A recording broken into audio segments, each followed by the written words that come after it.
कवारी में आयोब कहा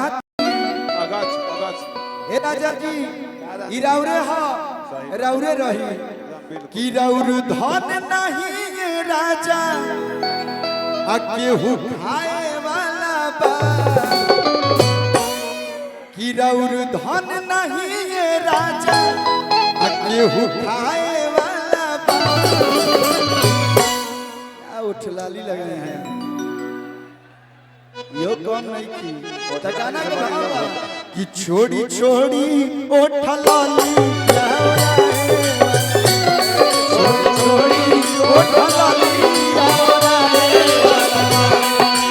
सारी रात सुतवनी हा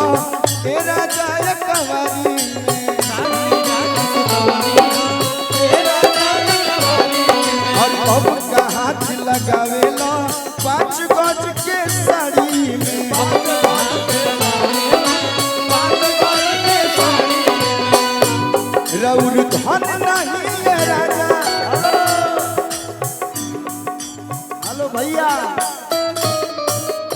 तू कोनो जिला में प्रोग्राम कर लेकिन ऐसन प्यार तारे के कहीं ना मिली कि राउर धन नहीं है राजा केहू खाए वाला भैया तो छोड़ी छोड़ी उठलाली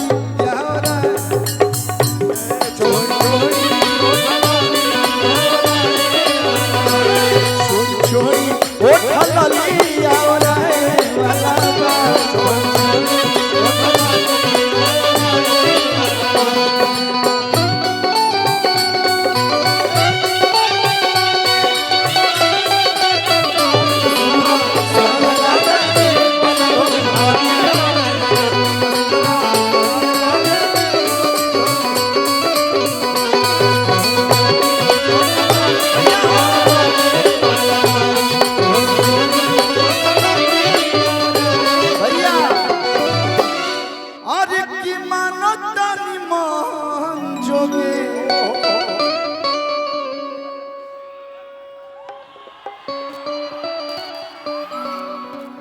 एक बार आप कुछ बोलना चाहेंगे इन लोग को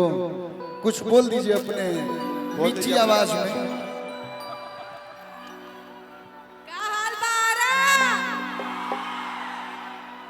इतना प्यार कलू सर वो तो पहले ही बताइले रहनी लेकिन इतना प्यार देख के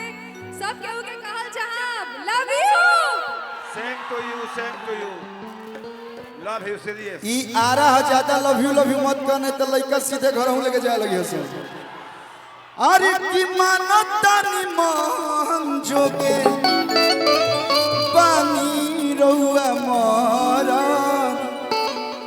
हत रोज रोज काहे दिल को में तो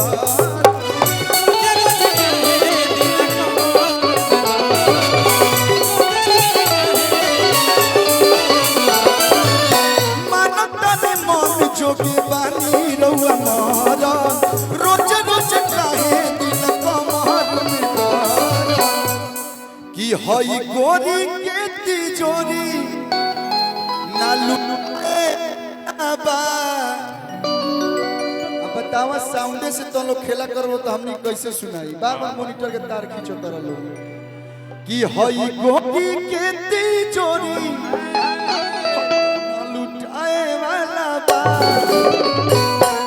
कि पिया छोड़ दीना बेरा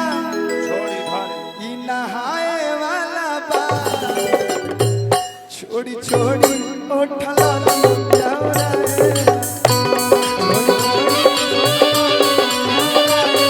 छोड़ी छोड़ी उठलाली जावरा वाला बा छोड़ी छोड़ी उठलाली जावरा